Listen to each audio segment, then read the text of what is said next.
was a rematch of the 2022 NBA Finals in the Bay yesterday, although it looked a lot different than those finals games. This was cool, though, Shanae. Before the game, former Martin Luther King speechwriter Dr. Clarence B. Jones was honored in this one. And then the basketball began. So we're going to pick it up in the first quarter.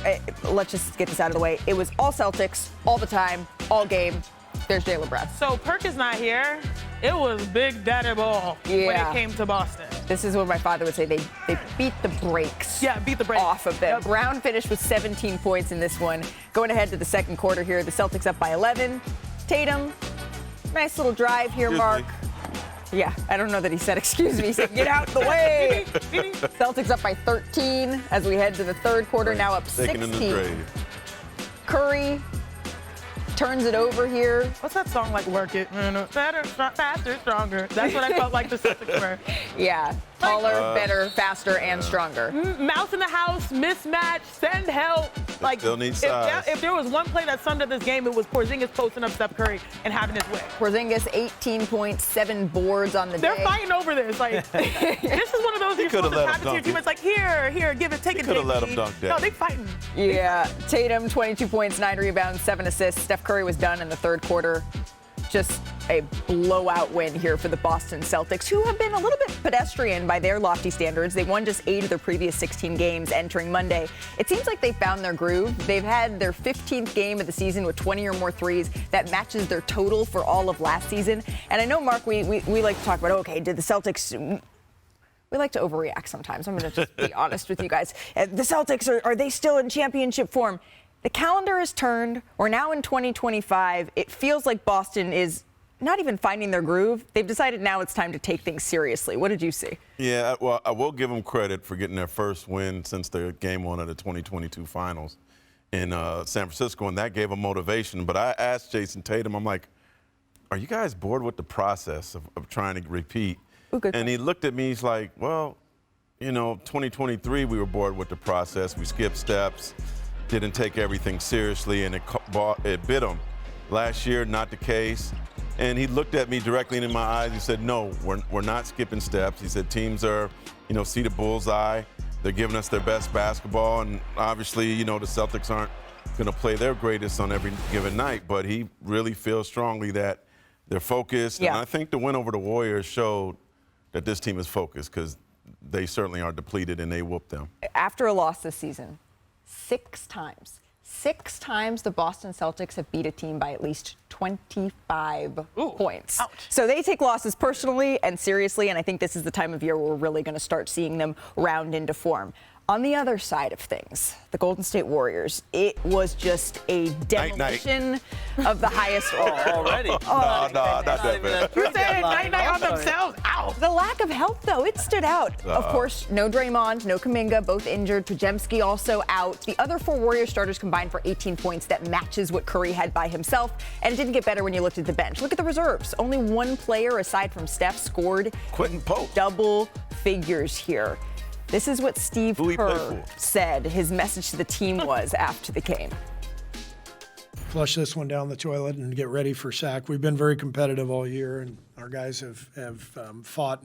But we've had a handful of these where we just get blown out, and it's these are demoralizing. Big part of our season has been when we can't score, we lose spirit, we lose life, we lose competitiveness. You can get away with it against some teams, against the defending champs. It's not a good formula for success. He didn't even change. When a player goes straight to the podium right afterwards, we want to get this out of the way. We want to get this conversation. Erased. You've covered this team for decades, Mark. Have you ever heard them talk like this? 19. It was pretty bad. Yeah, okay. And then we all know what happened in 19. There were decades of really bad basketball in Oakland. But Steph is certainly concerned, and he was like, hey, we can't just wait for these injuries for things to turn around. Okay. And once these guys are back, no telling where they are. So it's a really curious situation with the trade deadline going, if they should go all in and do something or not. They're being patient. Trade deadline's still over 2 weeks away. We've been talking about it. They want that landmark star to come team up with Stephen Curry and Draymond Green. I just don't know if they believe that player. We know at this point what players those are. I don't believe they feel like that player is out there. So who else can you go get? One name that there are fans of in that organization is Nikola Vucevic, the center of the Chicago Bulls, essentially a 2010 player every single night. And he's actually ironically going to play in the Chicago Bulls are going to play the Warriors in the Bay on Thursday. Is he still Duffy? He is. He's with Bill Duffy of WME Sports. Who's in Walnut Creek? He'll be at the game. Well, and today you're. Shout out Bill Duffy. Yeah. Today, if you're a current player on this team, Love Bill Duffy, right? by the way. We all do. But if you're a current player on this team and you're hearing what Steph is saying, you're understanding that, yeah, we probably need another piece, but that cavalry isn't coming, at least not yet. How do you fix this on the floor right now as currently constructed? The game I watched is as bad as it gets to be a professional basketball player. You start questioning yourself, questioning your game. You miss shots that normally you can make in your sleep. It was absolutely, as Steve Kerr said, demoralizing. What this game reminded me of is when I was playing soccer. That was my first sport. I was like 4 or 5 years old out there running and playing soccer. I scored like 10 goals. No, I was a forward. I was scoring like 10 goals. I was a foot taller than everyone else, and they banned me from coming back because they said, oh, you got an advantage, you too good, all that type of stuff. It's all right. It worked out for me. You guys pointed me to basketball. But still, that's what it looked like on the floor. They were bigger, they were faster, the Celtics were stronger, and I think it illuminated this idea that, okay, Draymond Green, Kuminga are out, but still we need a big. We need somebody that can be an enforcer. And like you said, maybe it's not going to be this Hall of Famer type of, future Hall of Famer type of player, but a Vooch, a big Vooch would make a big impact. And I've heard his name around multiple teams that there's value there. I've always seen him as a 2020 type of guy, potentially once in a while. So. Yeah. I'm looking at this Warrior squad. They know that they don't have enough, and I think it's hard. They've tried different things, like 13-man, rotation, all those types of things. At the end of the day, you come back to the same point.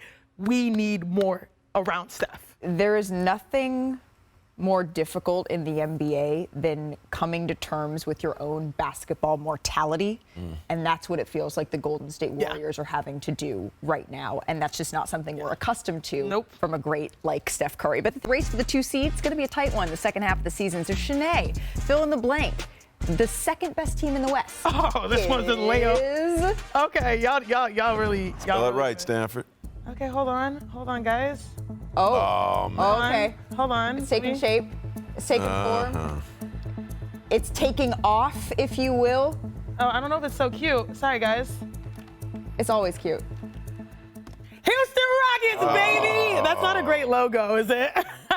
Look, number 2 already in the West, and the reason why I love Houston, besides me being from there, is the fact that they're surging. They're one of the better defensive teams in the NBA, but now offensively they're getting boosts. We already knew Alperen Sengun, all-star, reserve. People are saying down in my streets where I'm from, what about that man right there, Jalen Green? And speaking of all-star, that man could be in the slam dunk contest as well.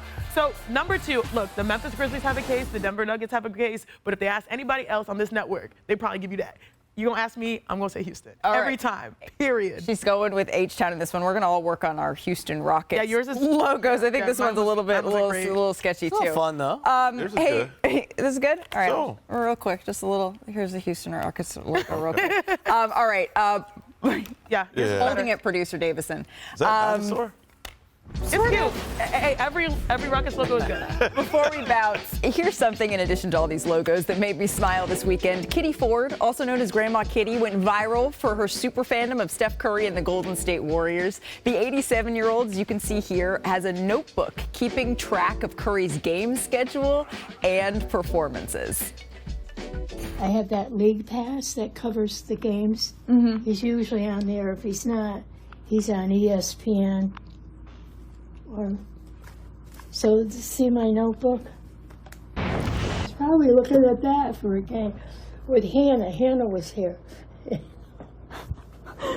She says, Graham, you have a notebook just for Steph Curry?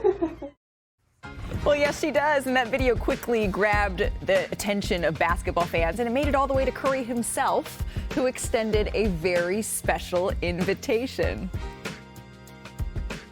Because of your support, we want to invite you to our game in Brooklyn on March 6th. We'd love to have you. Oh, my goodness. You don't have to watch on League Pass. You can come watch in person. Oh, wow. Steph Curry. I can't believe it.